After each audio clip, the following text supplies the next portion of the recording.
Welcome to Cope and Tell, a podcast about Copenhagen and Denmark's history. Written and produced by Danish historian and tour guide Rune Edberg.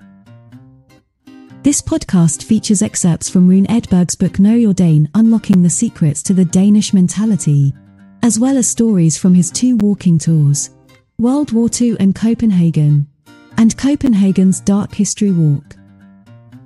It is possible to book a spot on these tours on the website copeandtell.com.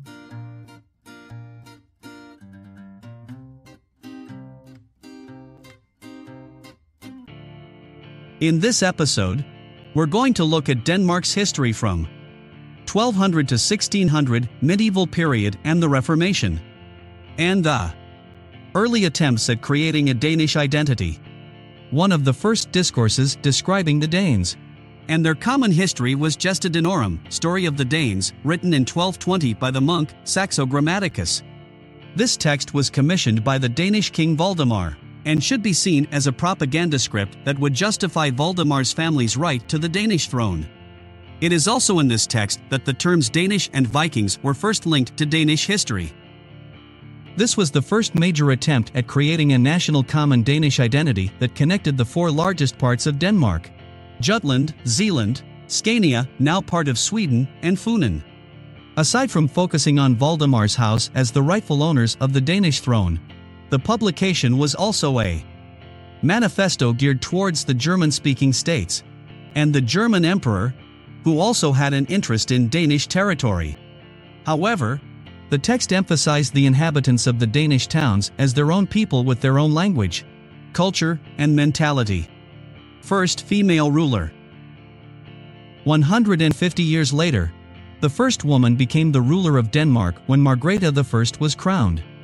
She was later crowned in both Norway and Sweden, and brought the 3 Nordic countries together in the Kalmar Union, which would later form the foundation of hundreds of years of controversy between Denmark and Sweden.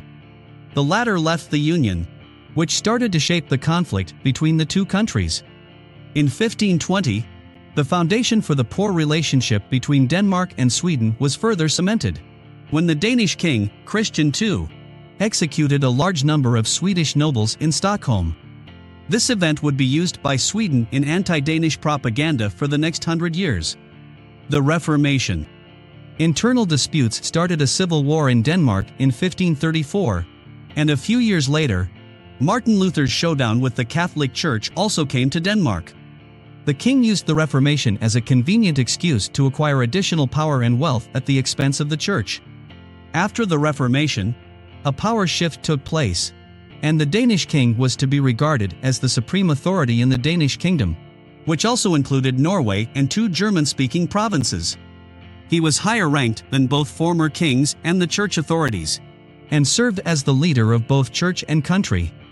Although the nobility remained, the king was appointed and sat on the council. Christian IV builds and burns. Afterward, a period of wars and controversies between Denmark and Sweden followed. In 1588, a change of the reigns took place in Denmark, when an 11-year-old Christian IV ascended to the throne. He would become the most famous Danish king despite countless military defeats. His answer to these military defeats, in comparison to Sweden's devastating strength, was to build impressive buildings in his empire to show the strength and presence of the Danish kingdom. He developed 3 of Copenhagen's present-day tourist attractions: the Round Tower, Rosenborg Castle, and Borsen, the stock exchange near Christiansborg Castle. He was also a controversial king, who ordered the burning of hundreds of women suspected of being witches. If you want to learn more, you can purchase the Know Your Dane book by Rune Edberg as either ebook or audiobook. Book a spot on Cope and Tell's World War II walking tour in Copenhagen.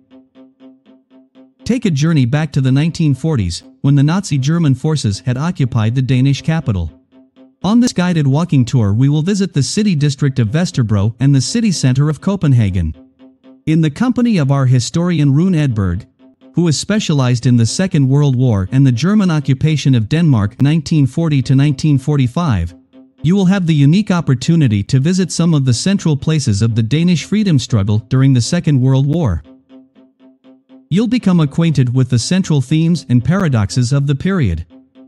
Danes in the resistance movement and Danes in German service, which came to violent expression through assassinations and bomb attacks that divided the Danish population during the 5 long years from 1940 to 1945.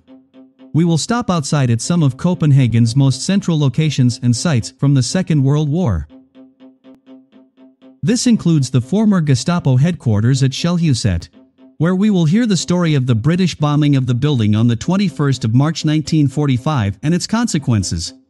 We will also visit the place where the resistance group Holger Dansk was founded and come past the dreaded addresses from which Hitler's henchmen ruled Denmark with an iron hand.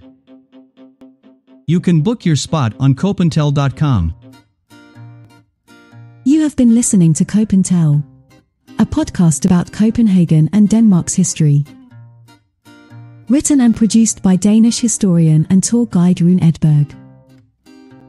This podcast features excerpts from Rune Edberg's book Know Your Dane: Unlocking the Secrets to the Danish Mentality, as well as stories from his 2 walking tours, World War II and Copenhagen, and Copenhagen's Dark History Walk.